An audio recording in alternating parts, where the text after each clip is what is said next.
Welcome to the Gayest Generation, where we hear LGBTQ older adults speak for themselves. Every episode, we sit down with a different member of the LGBTQ community who laid the foundation for the freedoms we have today.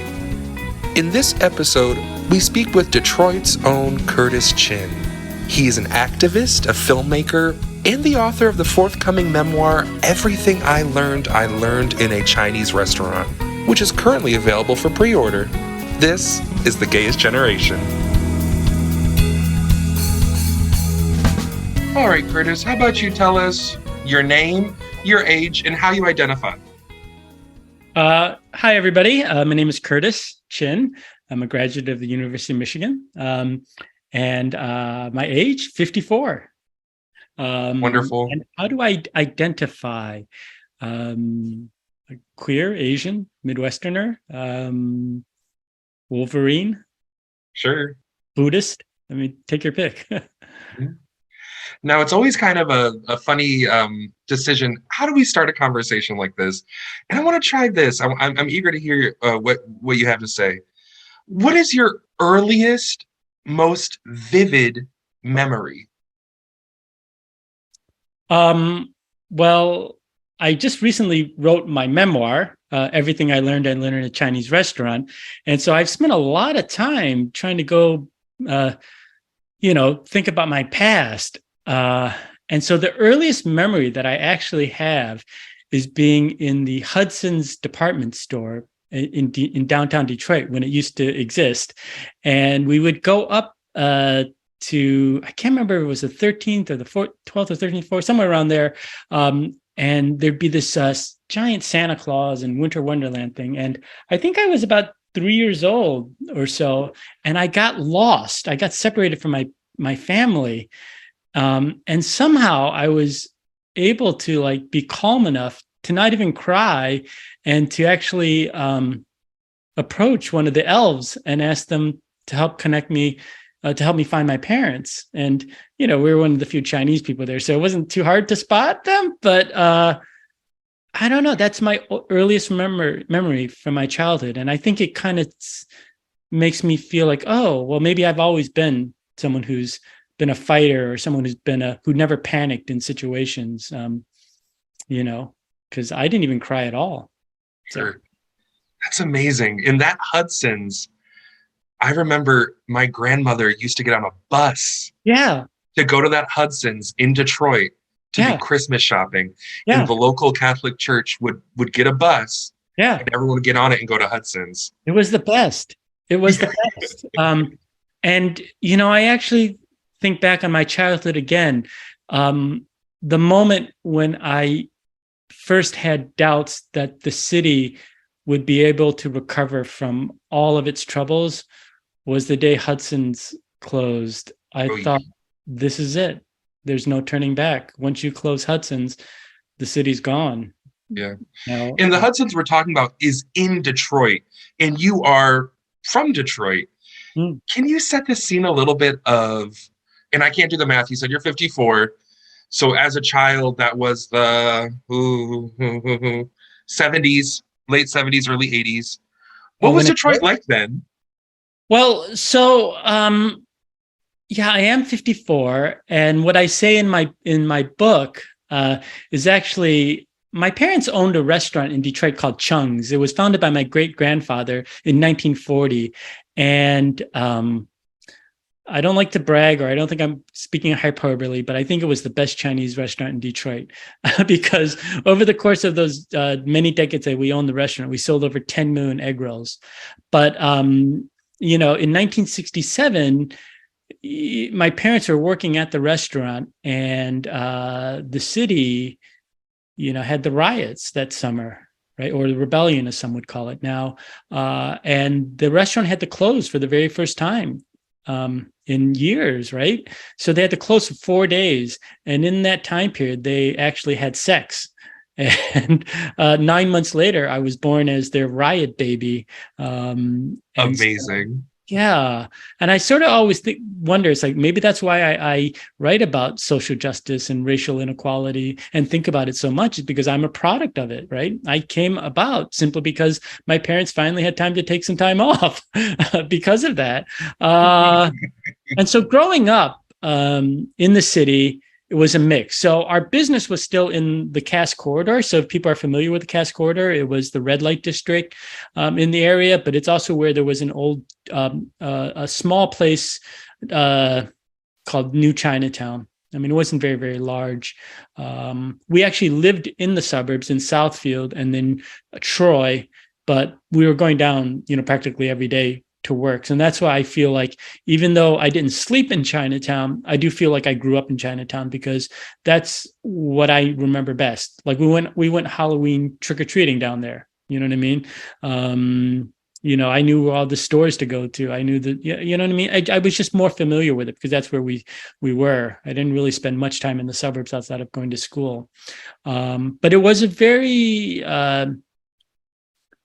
I don't know. I felt like I had a great childhood because I was surrounded by family and friends and great Chinese food. But at the same time, taking a step back, it was a really difficult era. Detroit, not only did we have crack cocaine, the auto industry facing troubles, buildings closing down, the terrible Devil's Night. But I think by the time I was 17, I knew, like, at least, depending on what I mean by like how close I knew people, but I knew at least 5 or 6 people that had been murdered.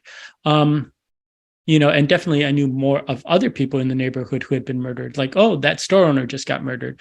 But but then sometimes people will ask me, was that a really traumatic childhood? And I don't think it was. I mean, as kids, we grew up with what we know, right? I mean, we don't really. So that was my childhood. And as kids, we kind of, the environment we're in is what is normal.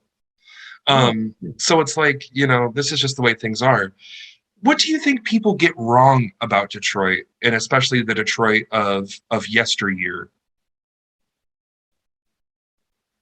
Are you talking about people in Michigan, in the suburbs, that get wrong about Detroit, or people outside of Detroit? Because I actually haven't lived in the Michigan area since graduating from Ann Arbor. So it's been a good 30 years, but I did go back often and I still have family there.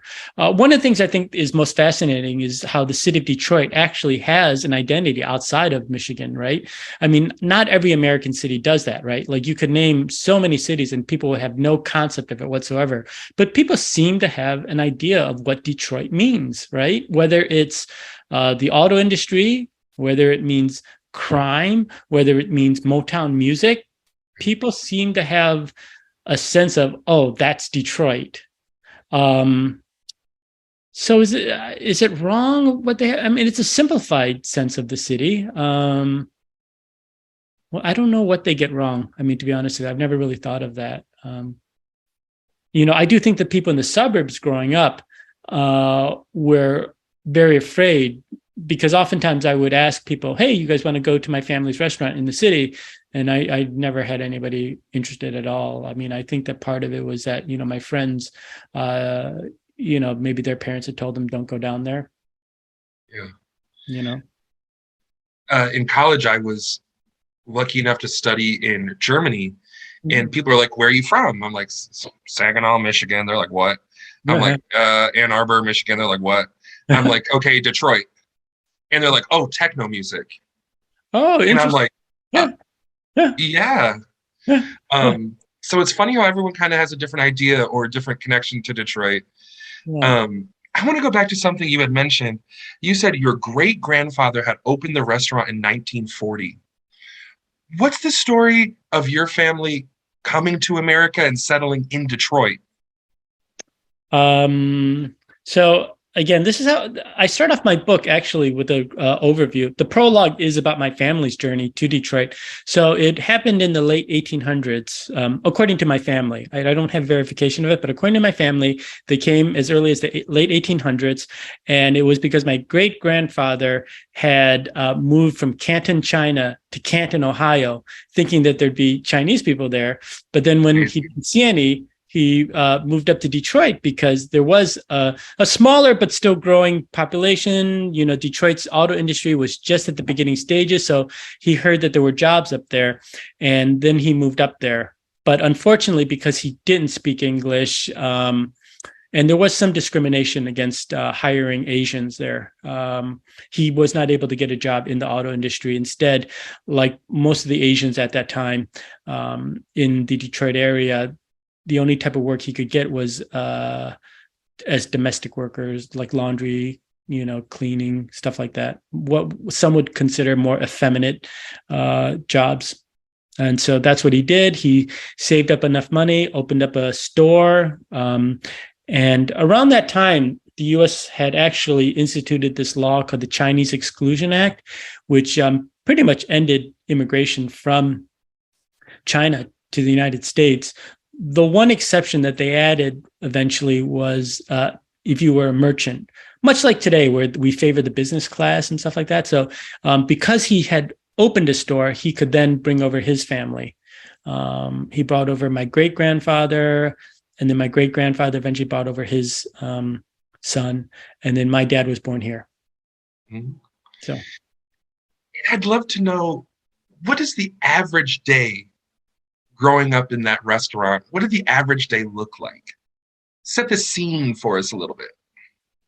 it's all about food. If you asked me to describe a day, I'd be like, well, first when I got there, I would have a bowl of soup, and then around 11, you know, I would have a bowl of fried rice, and then I'd wait for the group lunch because, you know, in a Chinese restaurant, what typically happens is that the customers eat, and after they leave, the cooks will cook a meal for everybody to share. Right. And so then we'd eat the thing. And then in the afternoon, there'd be a little lull where I'll snack on like cookies and, you know, whatever leftovers are there. And then dinner comes around, and then we're running around working. And then afterwards, we have a big meal as a family. And then when I was younger and we opened later, like until 1 a.m. or so, there would be something called mantan, which in Chinese or Southern Chinese culture is sort of like the meal that you eat really late at night. And oftentimes it's like fried rice or just a noodle dish. And so we'd end it there. So that's how I would chart the whole day. It was just eating, eating, eating. I mean, you know, eating or working, but mostly eating, especially as a kid when I was younger, because we didn't work as much. It was just a lot of eating. If you can chart the day with being with families and friends and what you ate, that's a good day to me. Oh, yeah, no, I mean, oh my God.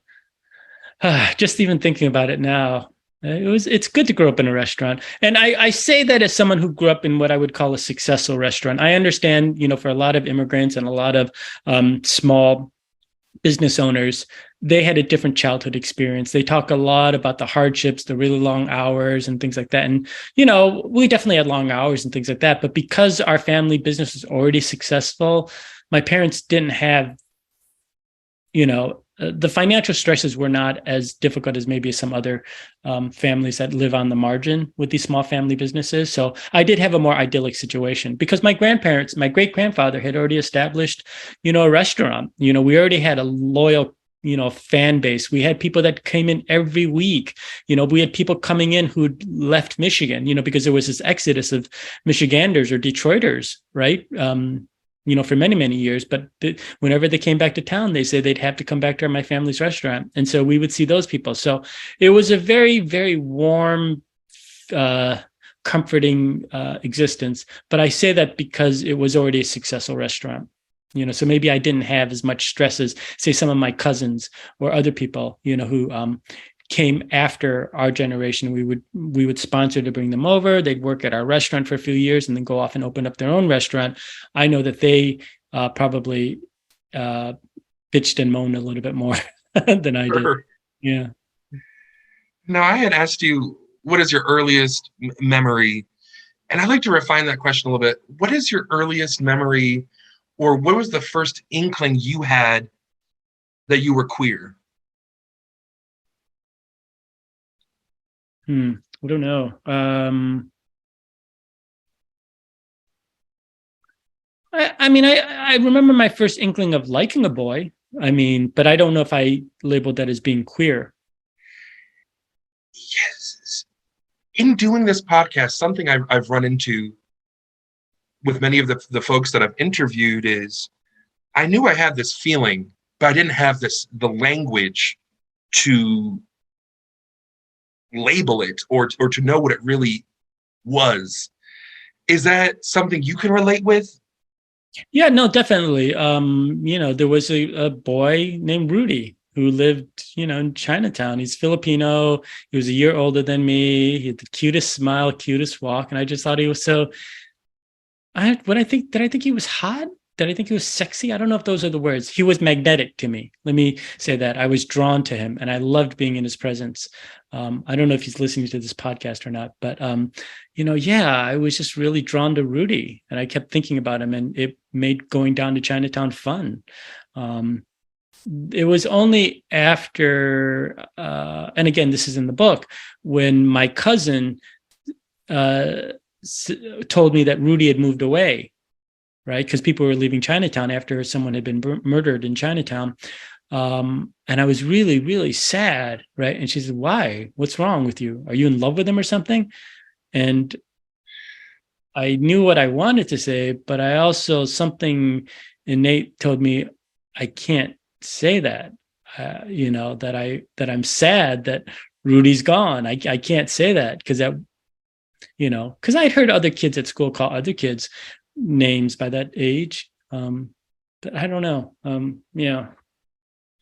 When did you start receiving, not signals, what information did you receive about being gay, whether that's from TV, movie, books, your parents, friends, family?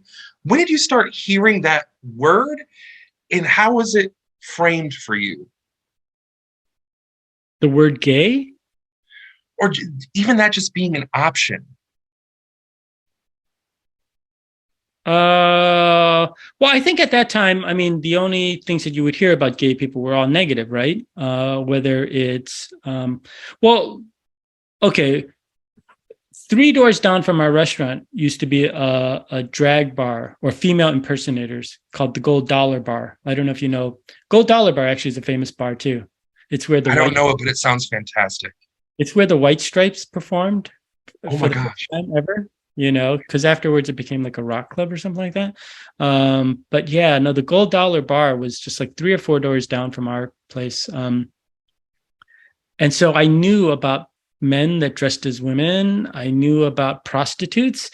I knew about, people in the back seats of cars paying $5. So I was aware of a lot of this other stuff. And also there was a gay and lesbian community that was around Chinatown too, like 3 or 4 stores. So I was pretty aware that there were gay people around. Yeah. In Chinese culture, how is homosexuality and queerness in general perceived? It's more like a don't ask, don't tell. I mean, situation. I think. I mean, nobody ever really said anything homophobic or anti-gay. But it was more like talking about the family generation. There's a certain amount of pressure of conforming and knowing that your parents want you to have kids and things like that. But nobody ever said anything like you're going to hell. We just don't have that concept.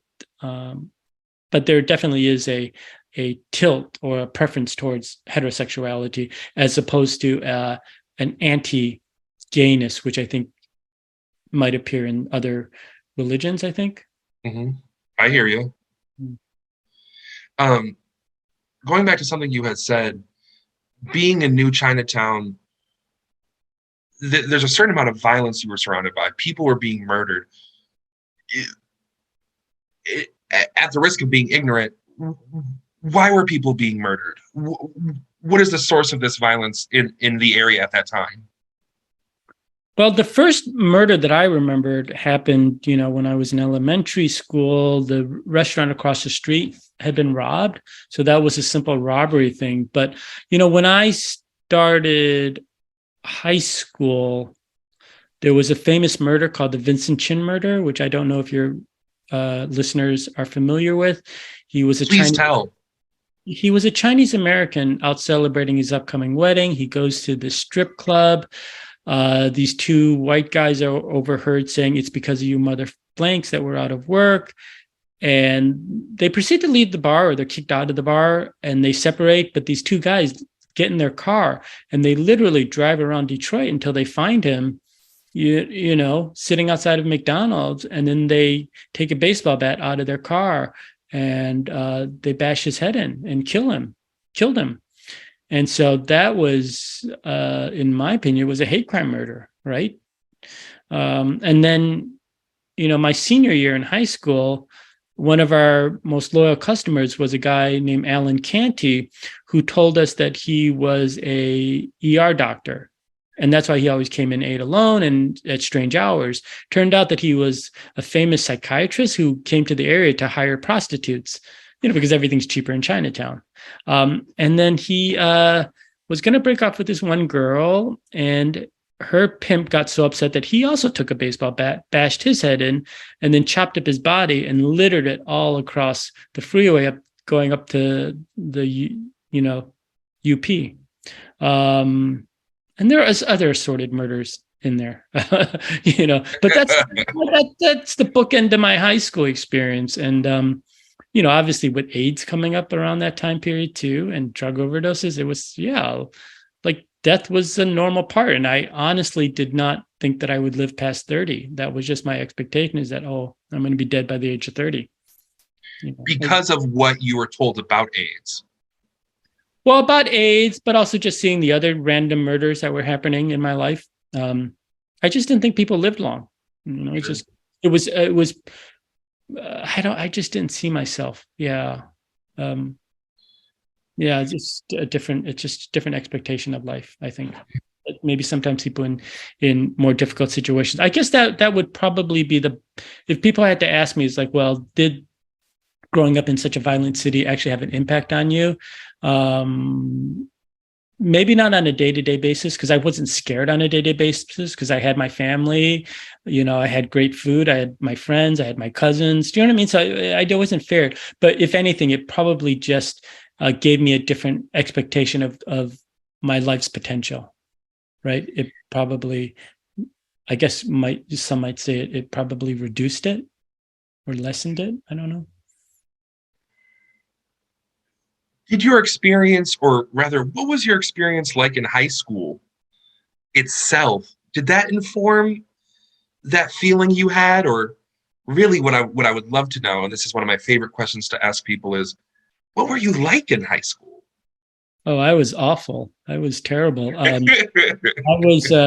was the 80s, during the height of Reagan and conservatism, right? Or the new conservatism.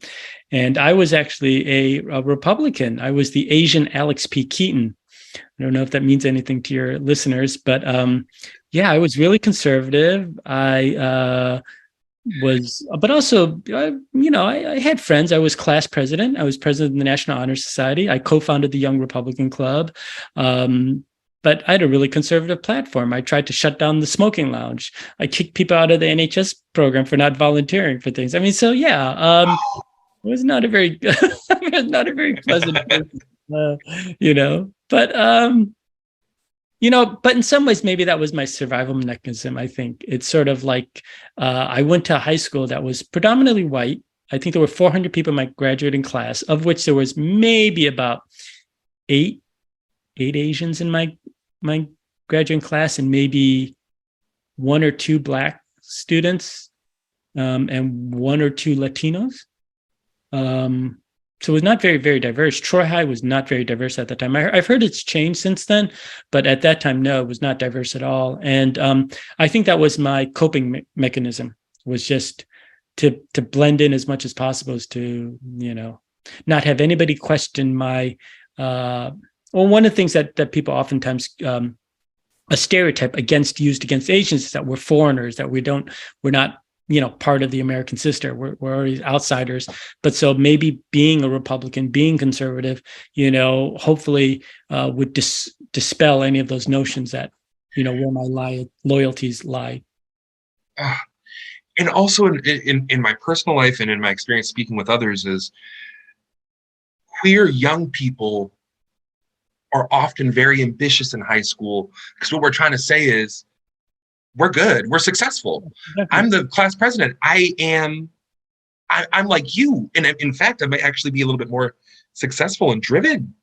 Whether that's true to you or not, it's something that I kind of noticed. And I also kind of I was kind of that way too.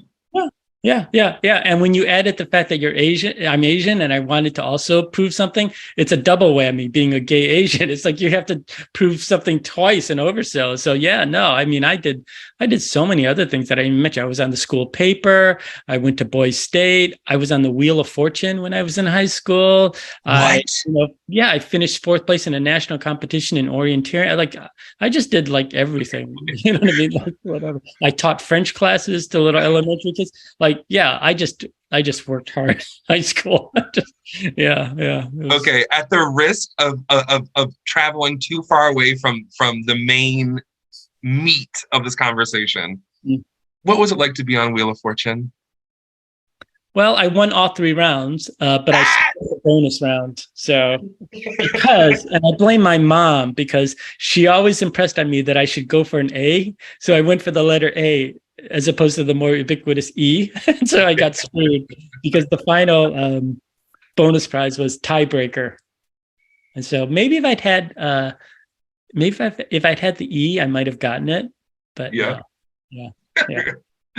Is Pat Sajak as much of an asshole as he seems on TV? Well, he complimented me because he asked, I think the quote was, are you a good class president? And I said, I like to think so. And he said, spoken like a true politician, you're going to go far, or something like that. So yeah, he did pay me a compliment, but Vanna was much nicer. But this is like 30 odd years ago. I can't believe they're still there. I mean, it's amazing. It is amazing. And also Vanna White is a gay icon. I wanted to shake Vanna White's hand and be like, we love you, girl. It's very nice back then. So I don't know what's behind that smile, but or what she's thinking. I mean, obviously now that we've learned more about Pat Sajak and his politics, you're like, oh, okay. That's what's behind that smile. I don't think I could survive it if I found out Vanna White had evilness in her heart. Yeah. Okay, well, you can continue living with your dream. Yes, and perhaps my delusion. So after high school, you came to the University of Michigan. Mm-hmm. Being a Wolverine myself, I would love to know what the scene was like in Ann Arbor at that time. You mean Ann Arbor in general or the gay scene? Because I don't really have much interaction so as I was saying, I left high school as a conservative Republican. And so that's not necessarily the friendliest place for Ann Arbor, which is like this liberal bastion. And so I felt a little out of place. I was looking for all these conservative groups to join and there was nobody around. Like the only, group was the only conservative groups were the anti-abortion people, who were, that was the big issue. But again, as I talk about in the book, the way that I transitioned over from being a conservative to being an independent voter was 3 A's, the 3 A's of politics for me, which were apartheid. I didn't understand how Reagan could support such a clearly racist policy to me. Second was AIDS, because as a Republican, we talked about compassionate conservatism back then, but the way some of these other members of the Republican Party were talking about gay people and the victims of AIDS as being somehow getting what they deserved was just really sickening to me. And so that was the second A, that drove me from the party. And the third was actually abortion.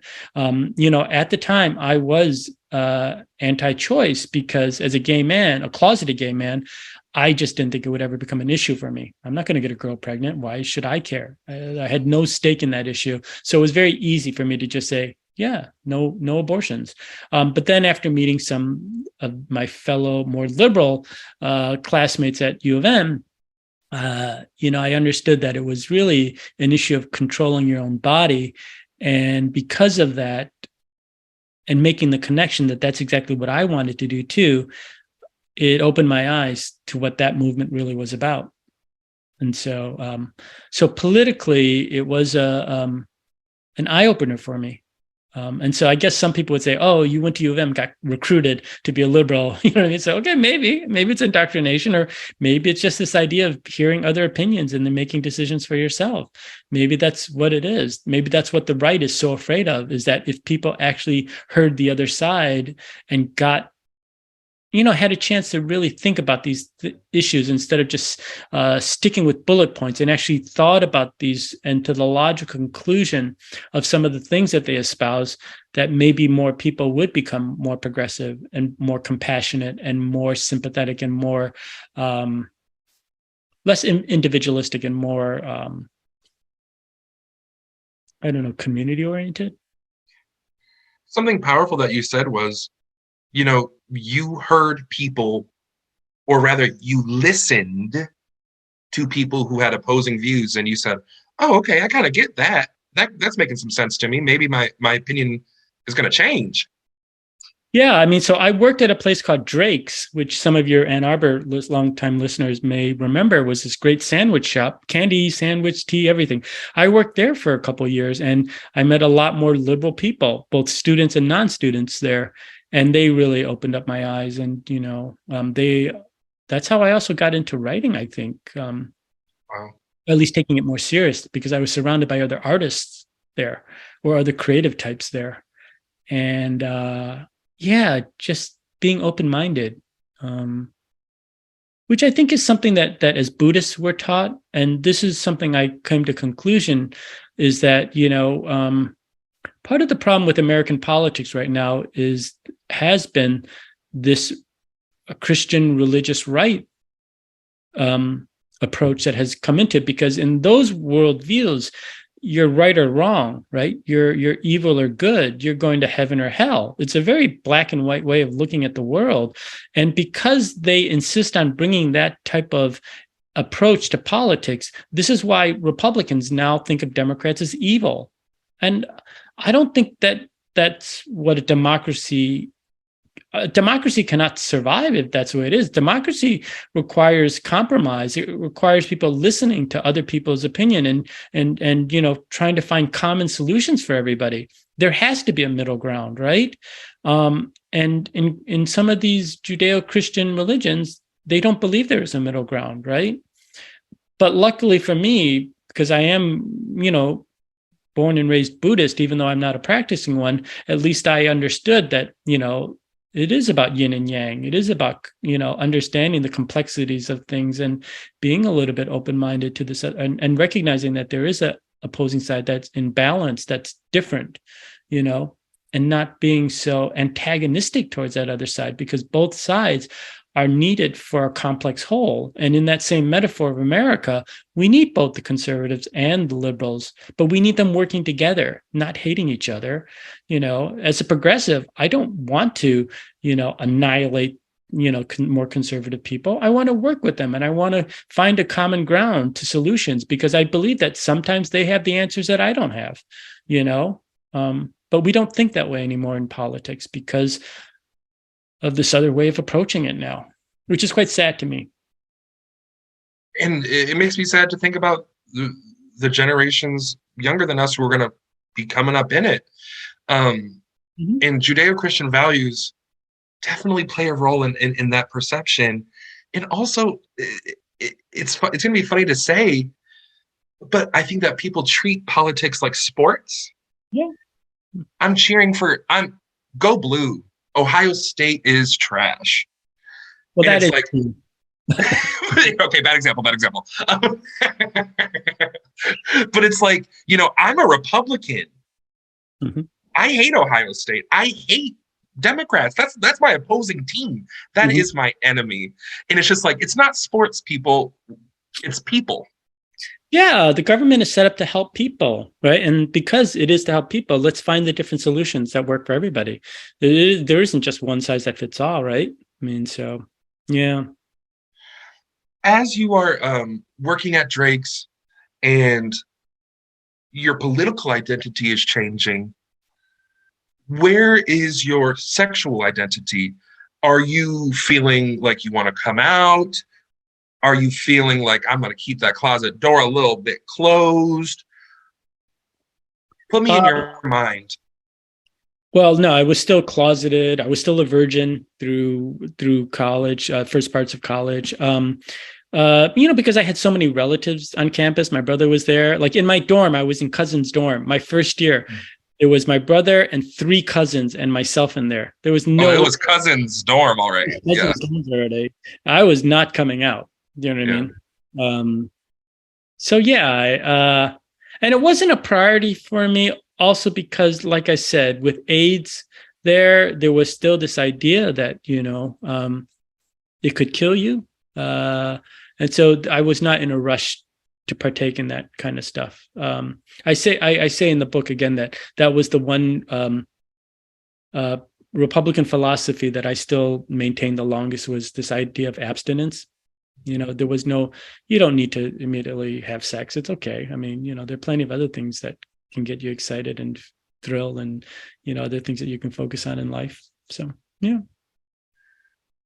When or perhaps when did it become a priority to come out of the closet?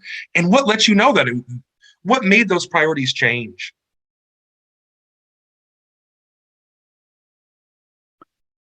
Um, I don't know when it became a priority or when, that I thought that I had to come out. I don't know. Maybe even after college. Yeah. I mean, again, it's a different generation. I think with young people, they have this big drive to come out. And in some ways, it's almost a race now, right? It's like, oh, I came out at 13. Haha, I beat you. I came out at 11. It's like an arms race in some ways too. But I don't think that life is like that. And also, people No. change over time. And so it's like, why set yourself up with a certain definition that, why be in such a rush to do that? I was perfectly content doing the things I was doing. And I think social justice was very important to me, racial inequality issues. And so I had plenty of things that I could feel passionate about.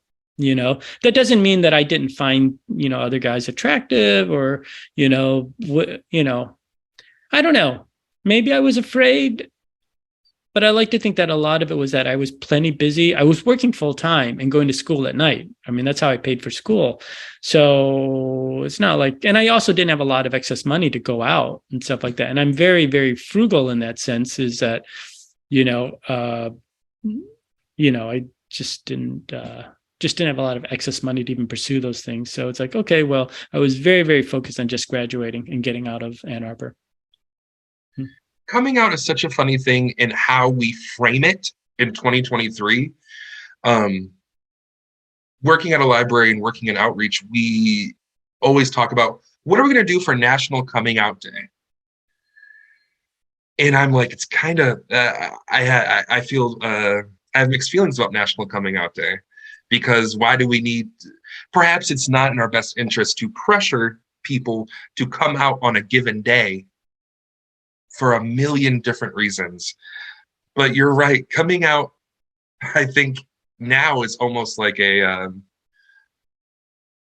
a story you're going to tell people and be proud of. But I think before the year 2015, coming out was just putting yourself in mortal danger and putting yourself in emotional danger. So it's just different. Yeah, I mean, back Or then, you have to, again, I keep referencing the book. Sorry. keep on referencing it. Plug the book. Comes out October 17th from Little Brown. Period. Yes. So please announce it at the beginning of the show if you can. Oh. So I think that this idea of coming out, this race to it. Back then, it was much different. There were issues like, even beyond AIDS, there was this one big thing that the police were doing. This thing, a program called Bag of Fag. It's just, there was no guarantee that things would get better. I mean, that's something I put in the book. Is that no, we weren't guaranteed it, and we say this all the time now. But back then, in the '80s, no, there was no guarantee that things were going to get better. And in some ways, being in the closet was safer because you could come out, but what were your options? Getting fired from your job? I mean, we used to talk about it a lot more in the '80s, like, well, which jobs could you have as a gay person? I don't think young people these days even think about that anymore. Young gay people just assume they can have any job they want, right? I mean, maybe there's some at the extreme ends, like, well, you could be a professional sports star, but you'd have to stay in the closet, right? As opposed to back then, it's like, oh, you're going to get fired, if you're gay. There was an idea that, there was a punishment or a retribution or a high penalty for being gay. So I think it's quite a different attitude.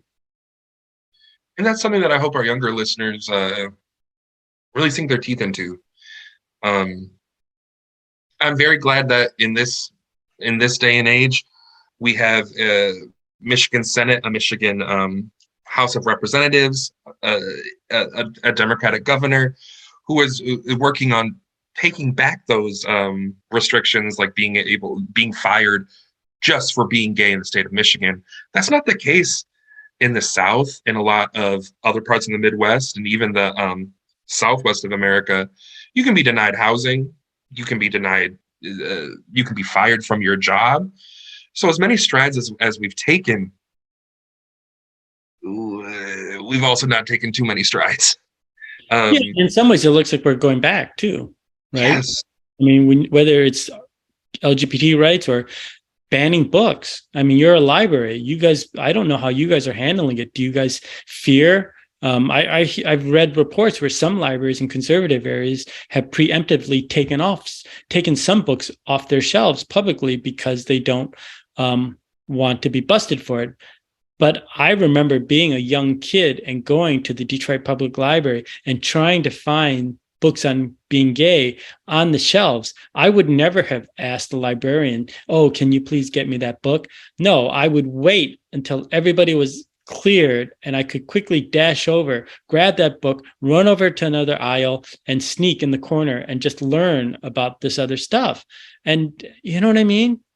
Like what happens to those kids now where those books aren't on the shelves, and even if they're behind the counter, they don't feel comfortable asking the librarian for help.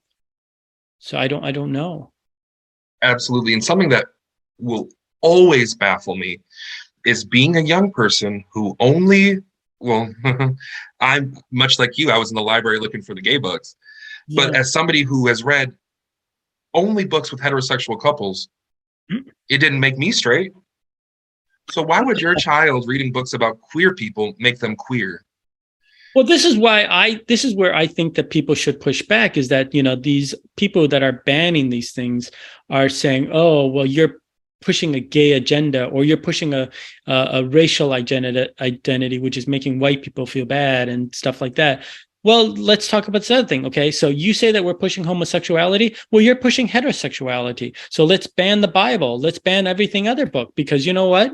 You're making me feel uncomfortable. Your heterosexuality is making me feel uncomfortable. So I don't want to see straight people kissing. I don't want to see straight people getting married. I don't want to see straight people, having kids, because that's all very, you're pushing your agenda on me, So why is some agenda okay and some not?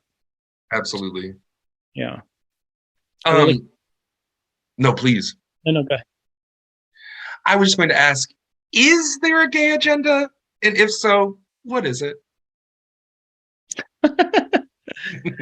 Winning RuPaul's Drag Race? No, I think that the gay agenda, and I know this sounds trite, but it's just like, just let us do what we want. Just, back off. Just let us be happy. Just, don't judge us. You have your life, you live what you do, what you want to do. Let us do what we want to do. And yes, it may be different from your choices, but I'm not trying to impose mine on you. If seeing my existence threatens you, then that's your issue. It's not my issue. So Absolutely. And I think it is so odd. Well, it's not odd. I understand why people think this way, but being queer is associated with being dangerous. The gay agenda is dangerous. And it's like, I think we just want to hang out, have a good time, love on each other, be respectful, not hurt people, not hurt children. That's pretty much the gay agenda as far as I see it. Well, I think we want more than that. We want to be good Hell people. yeah. We want to contribute to society. We want fairness and equality. We want to be good people. I mean, I think it's oftentimes the people that are criticizing us, they're the ones who are also doing, bad things behind the curtain. It's like, how many of those people that like are pushing anti-gay agendas are oftentimes busted because of other terrible things that they've done, right? So what are you covering up by pointing your finger at somebody else and making accusations against somebody, right? Are you really trying to deflect? And I think that's maybe what's going on, Indeed. Yeah. Politics. They're working with their own personal demons by taking it out on other people, basically, right? They have unresolved issues in their own lives, some unhappiness about, I don't know, maybe I'm not a psychiatrist. Maybe I shouldn't go down this road of psychoanalyzing these people. I don't want to psychoanalyze Republican senators, but sometimes we're put in that position because they want to mess with our lives. Yeah. At any rate,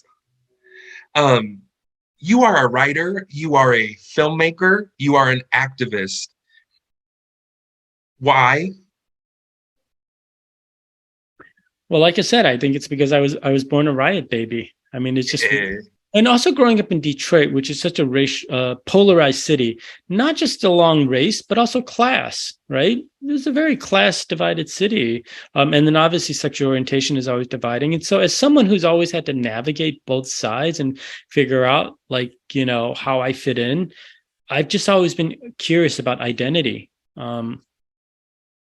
Because I've always forever, lived on the margins. What advice would you have for people who are looking to be writers, who are looking to be creators and filmmakers? So the one advice that I always give to young people or anybody that wants to pursue these creative careers is that in this field, you're going to get a lot of no's. You're going to hear a lot of no's, but don't let your voice be one of those. Always say yes to yourself. Always say that you can do it. And, sometimes it takes a little bit longer. I mean, I'm 54 and I'm just having my first book out. I mean, I've done other creative stuff, but it took me 9 years to write the book. It took me 5 years to find an agent. I mean, sometimes it does take a while to get that yes, but when it does, it's so great. You know what I mean? It makes it all worth it. And you're not even, I wasn't in those years as I was working on that book, I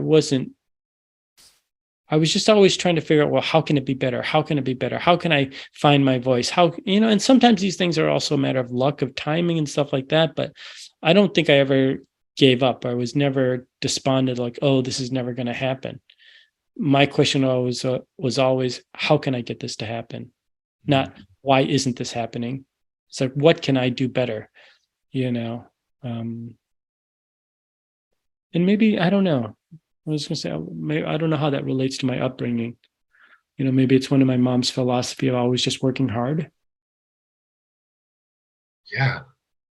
And hard work will pay off.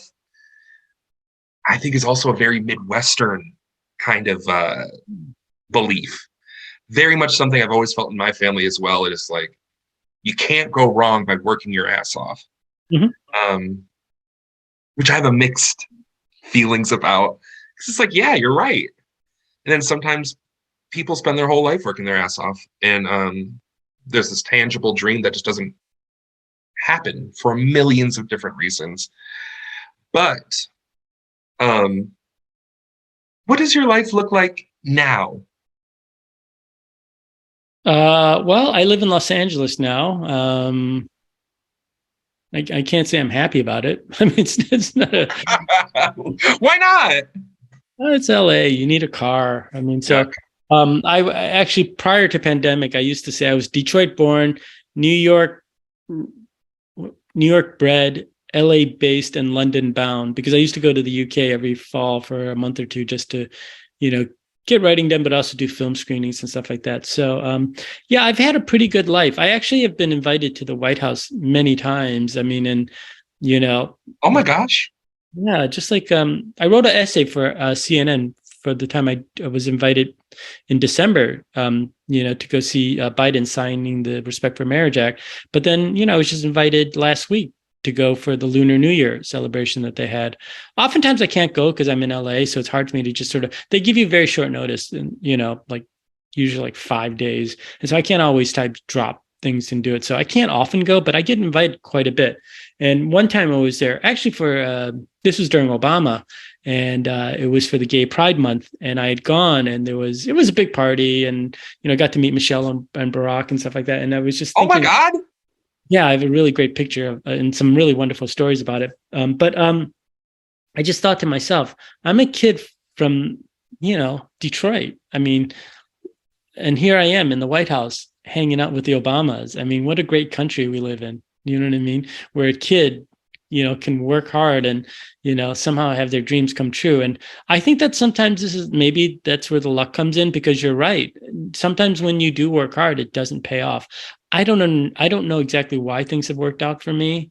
For instance, during COVID, one of the things I did was I signed up for so many different writing groups online, because I also wanted to see how the book would play. So I signed up for workshops in Glasgow, in Phoenix, Arizona, in Atlanta, Georgia, in Germany, right? Just to see how the book would play.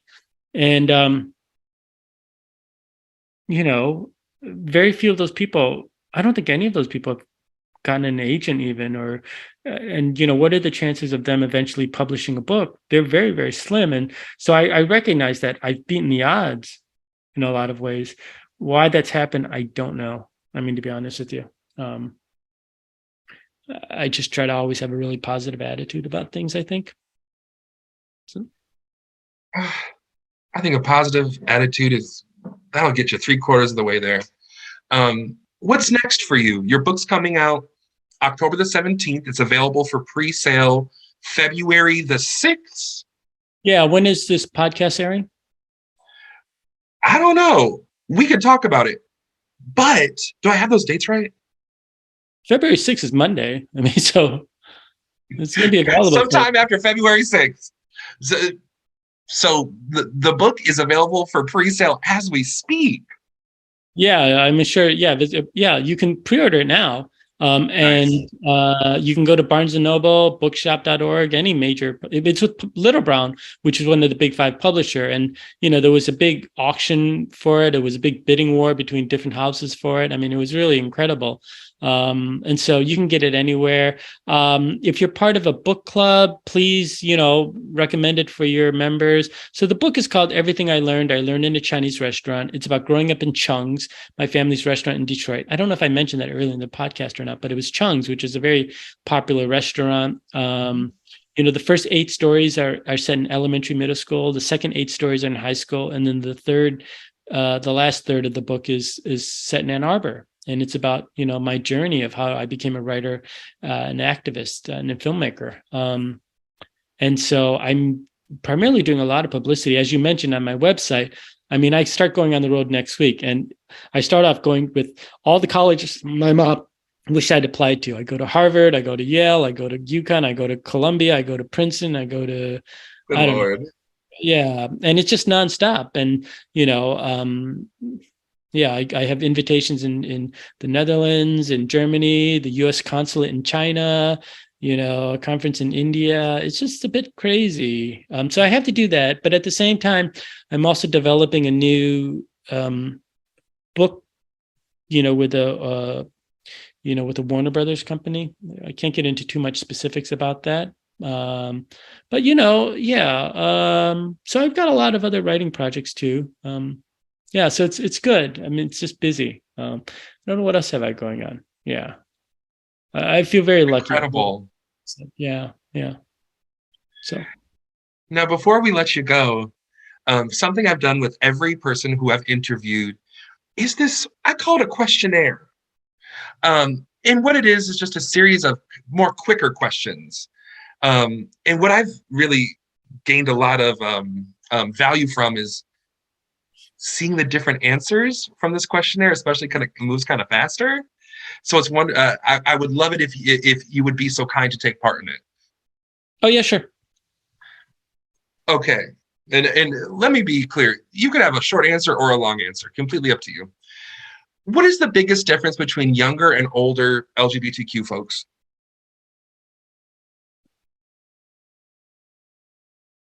I don't want to be too judgmental, but Go for it. uh, I think as an older gay person, I don't think that we had as much hope back then. I think it was yeah, I think it was a much more difficult time. I don't know. Maybe everybody has a difficult time with these things, but I think just as a community as a whole, because of AIDS and because of the anti so many laws, so many things we had to fight for in my lifetime, whether it was the right to marry, the right to even have kids, the right to adopt, or even now just the right to donate blood. So many things to fight. Oh my God. Um, so I don't know. I don't know the difference. Yeah, I don't know how young people think about that. Are they thankful, that the previous generation had to go through these fights? I mean, do I have a right to expect them to be thankful? Yeah. Um, I mean, did I do it for them, or was I doing it more for myself? Being an activist. I don't know. I really haven't quite processed that. What I do find interesting is that there are some young people that are curious about what it's like to have grown up in the era that I grew up in. I don't know if it's just curious fascination or like, oh, you're like an anomaly, like a museum piece, or they actually feel like there's something to glean from it, or if it's something that will actually inform the work that they do. I have no idea how the young people are processing or taking it in. Growing up, did you have a gay icon? Was that even something?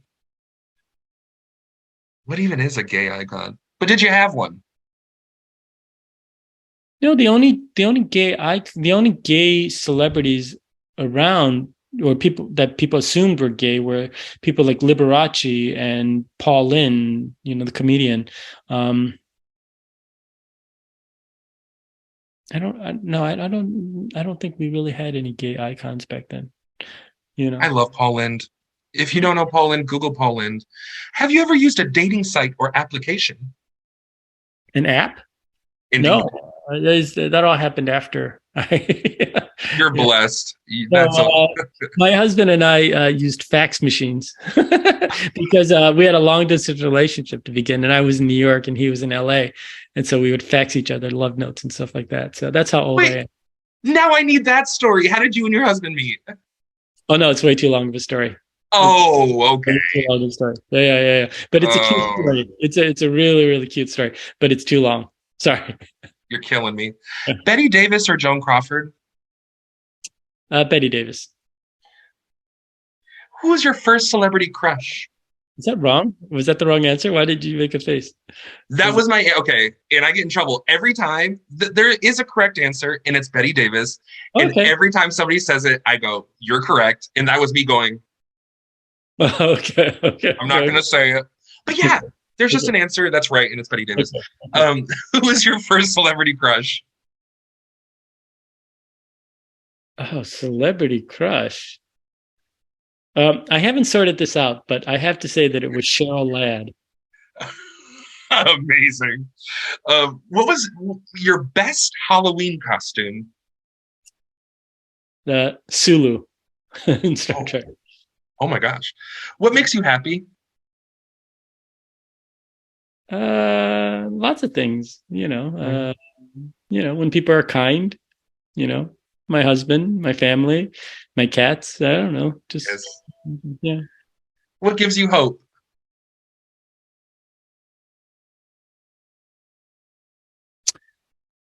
I don't really think anything gives me hope in the sense that it's not something I'm seeking for. It's just something that I innately have, if that makes sense. It does. What is the best age? Uh, every age is good, right? For different reasons. I'm Yeah. pretty happy where I am now. I mean, uh, yeah, I've had a really good year. I mean, so playing, Hey. You get to have dinner with three people who are alive or dead. Who are they? I don't know why this name popped in my head first. Paul Newman. Uh, I can't tell if it's because he's really hot and sexy or because he's a good liberal. Paul Yeah. Newman. I'm having dinner with Paul Newman because I'm going to give him the business. But Uh, I don't know who else I would have dinner with. You know, uh, well, you've already met the Obamas, so. I guess my dad. My dad's passed away. Mhm. I'd like to talk to my dad. These are all dead people, I guess. I don't know. Yeah, And I don't know who the third person would be. sure. Maybe Pete Buttigieg. Yeah, maybe. Nice. Yeah. What's your favorite fast food? God, too many. Little Caesar's Pizza. Um, Ah, I mean that's out here in California now, so I can get that. nice. What would you bring to a potluck dinner? Oh, I had to make it myself? Well, I don't really cook. That's part of the funny part about the book is that I can't cook. I grew up in a Chinese restaurant. I don't know. But if you force me to, I could probably make a noodle dish. I could probably make a fried rice. Yeah. Mhm. You have been so kind to answer all my questions. What is a question that you have for me? Uh, how's life in Michigan? I always wonder how, my life. I don't know if you watch that movie, Everything Everywhere All at Once. It's sort of like I think, Yep. well, in an alternate universe, could I have been happy back in Michigan? You know what I mean? If I had, after my dad died in the car accident, that's when we had to sell the family restaurant. I had gone back to Michigan for about 6 months, to sell everything, and because it was hard, right? Because nobody was Yeah. buying. So I was back there, and I that was one of those forks in my life where I think I ultimately made the right decision, but I don't know. I mean, many times I still miss the restaurant, so I Ugh. don't. So I guess what is life like back in Michigan? Are you happy that you stayed? Yes, I've been living in Ann Arbor now for about 10 years. Ann Arbor's getting more and more normal. Mm. Um, there was once counterculture, and it's just not that way anymore. And I think anybody who would want to participate in something counterculture can't afford the rent. Mm. Um, so that's how I feel about Ann Arbor. But I think in response to that, areas around Ann Arbor are getting more exciting and more weirder. There's more art popping up. There's more queer nights. There's more queer performance nights. There's all sorts of kind of air quote weirder, more exciting things happening in the area, like in Ypsilanti, in Mm. Detroit. So that's what it's like being in Michigan. But then I go home to Saginaw and I'm like, Mm. this is the way it's been. This is the way not too much has shifted there. But people don't think about Michigan any degree north than Saginaw. You know what I'm saying? And I think you drive up to Gladwin, you drive up to UP. It's a different state. It's a different country. Um, Yeah, and even there's, even west of Lansing is kind of different. oh my gosh, Mhm. I think something huge that's happened in Michigan in these past 20 years is that Grand Rapids is now a haven for queer people and cool art stuff and cool Cool. culture stuff. Shout out to Grand Rapids. So Mm. yeah, that's my answer. Mm. Oh, good, good. Yeah, I'm just always curious about my home state because I even though I haven't lived there many years, I still feel like a Michigander. So yeah, but yeah, Well, no. Curtis, no, go ahead. Sorry. Thank you for inviting me onto your show. Uh, Thank you so much for taking the time to be a part of our show and for speaking with us. Um, Give us tell us about your book one more time. Everything I learned in a Chinese restaurant. It's a love letter to Detroit. It's a hopefully we'll read it and see it as a really insightful understanding of what it was like to be in Michigan at the time. So I want people, well, okay, this is a couple of things that I've said about the book is that we live in a very divided country right now. People don't talk to each other, right? Chinese restaurants are actually one of the few places where you can find a mix of different people. And I want to use that opportunity, to engage our country in very serious discussion. So it's like, pick up the book for the Chinese food, but stay for the talk on racism. You know what I mean? And so I do hope that, that the book can be for force of good and, bringing our country back together. I know those are lofty goals, but I mean, that's the goal that I would like to have. Is that, maybe it can start a conversation, about some very difficult topics. So that's what I would say. Yeah, please support, the book. I Hell have yeah. a goal of trying to make it onto some bestseller list. So, Well, I'll speak for myself. I'm very excited to get my hands on a copy, and I can't wait to read it. And hopefully, how many copies is the library buying? 100? you're going to get me in trouble. Okay. And at least by 5. Come on. Yeah. Okay. Hopefully more than 5. Oh, okay. But that's not. I can't. Hopefully, we'll be seeing you in the Ann Arbor area later this year, maybe this fall. Thank you so much for sharing you and for taking the time to speak with me today. Thank you so much. Okay. Thank you. If you or someone you know is interested in being a guest on the show, email thegayestgeneration@aadl.org.